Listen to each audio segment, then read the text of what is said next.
कर्ण एक महानायक है।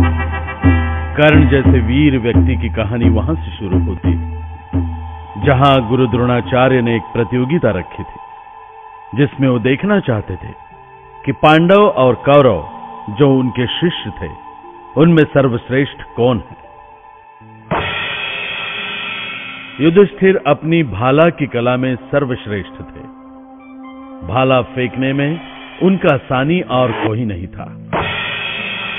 और भीम और दुर्योधन, वो अपनी गदा युद्ध में अति उत्तम थे।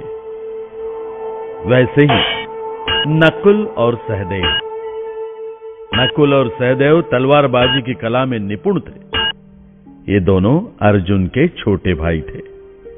अर्जुन अपनी धनुष कला में इतने निपुण थे कि पितामह भीष्म और गुरु द्रोणाचार्य भी उनसे बहुत प्रभावित हो गए। अर्जुन ने अपने धनुष की कुछ ऐसी प्रभावशाली कला दिखाई कि वहां उपस्थित लोग आश्चर्यचकित रह गए। वास्तव में इस पृथ्वी पर ऐसा कोई भी नहीं है जो अर्जुन का सामना कर सके।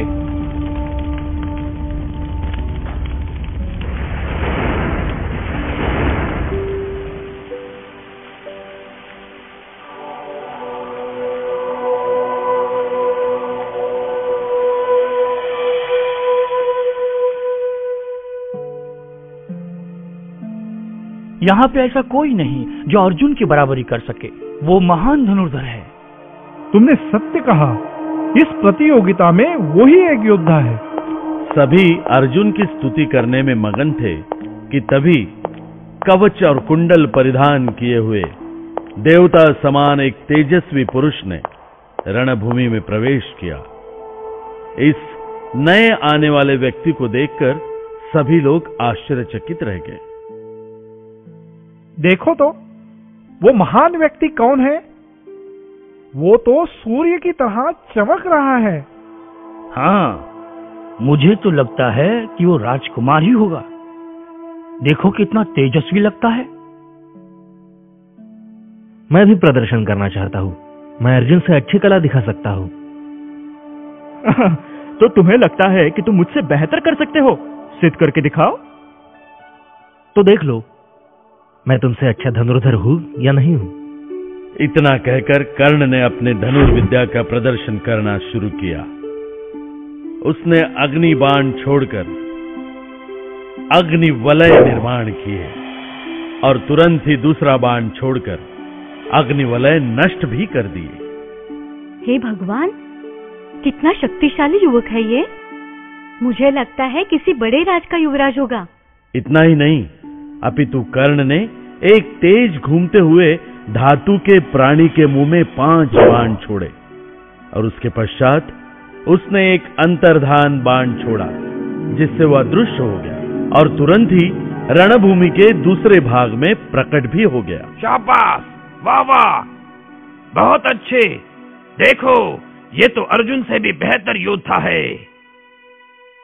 इस महान धनुष्य कला के प्रदर्शन के बाद कर्ण ने पर्जन्य बाण का संधान किया और आकाश से धुआंधार वर्षा होने लगी।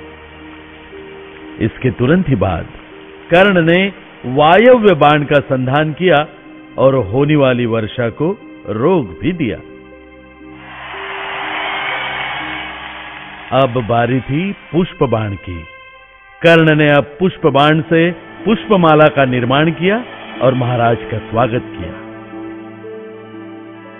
वाह, बहुत अच्छा, बहुत अच्छा। कितने अद्भुत कला है इस नवयुवक में। सच में ये बहुत महान है।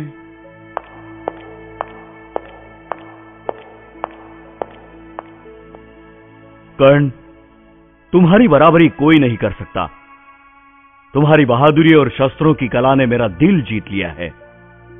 सुनो, ये मेरा राजपाट अब सब कुछ तुम्हारा है। मुझे बताओ, तुम क्या चाहते हो? तुम्हारी हर इच्छा पूर्ण की जाएगी। युवराज, मेरी कोई इच्छा नहीं। मुझे तो चाहिए आप जैसे महाबली से मित्रता और अर्जुन से लड़ने का साहस। तुम्हारी इच्छाएं पूर्ण हो जाएगी। आज से तुम मेरे बराबर के हुए। अब मैं भविष्य से क्यों डरूं?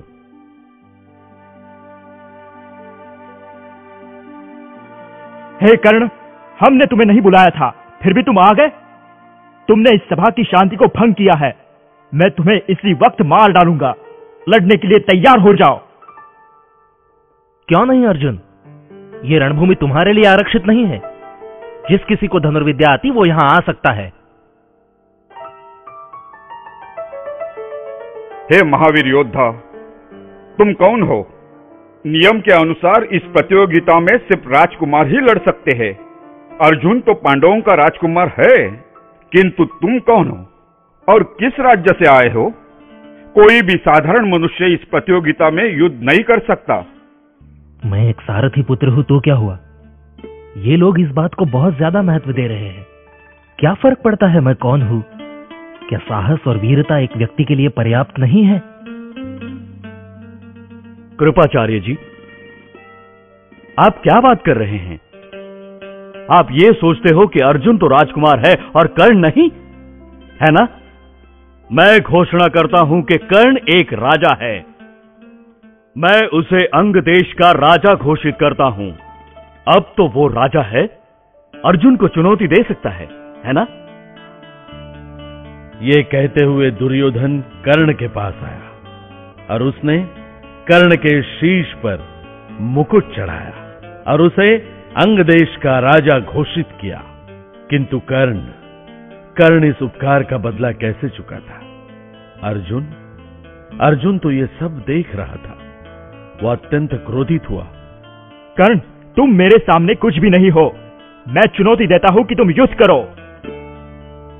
मैं भी तुम्हें बड़ी आसानी से हरा सकता हूं, पर मेरी ये इच्छा नहीं कि इस जगह अकारण रक्तपात हो। अर्जुन और कर्ण युद्ध के लिए तैयार हो गए कि तभी कर्ण के पिता अधिरथ वहां आ पहुंचे। कर्ण, मेरे पुत्र, तुम्हारा यश बढ़ता ही जाए। भीम, जो अब तक चुपचाप इस दृश्य को देख रहे थे, समझ गए कि कर्ण अधिरथ का पुत्र है। कर्ण, तुम तो सारथी अधिरथ के पुत्र हो ना? फिर बताओ, तुम कैसे अर्जुन की बराबरी कर सकते हो, जिसने चंद्रवंश में जन्म लिया है? तुम तो अंग देश के राज्य के लायक भी नहीं हो। तुम तो इस लायक भी नहीं हो कि युद्ध में अर्जुन के हाथों मारे जाओ। भीम, तुम्हारी बातें एक क्षत्रिय को शोभा नहीं देती। दुर्योधन के शब्द सभा में बैठे सारे लोगों के कानों में गूंजने लगे। पूरी सभा में शोरगुल मचा हुआ था। सभी लोग दुर्योधन के शब्दों के बारे में गहराई से सोच रहे थे कि तभी सूर्यास्त के कारण सभा समाप्त हो गई। सारे लोग कर्ण की बहादुरी का वर्णन और अंगदेश के राजा बनने के बारे में बात करते हुए घर चले गए। और उधर अधिरथ जानता था कि कर्ण उसका पुत्र नहीं है और ना ही वो सारथी है। वो याद करने लगा कि कर्ण कैसे उसे गंगा नदी के तट पर मिला था।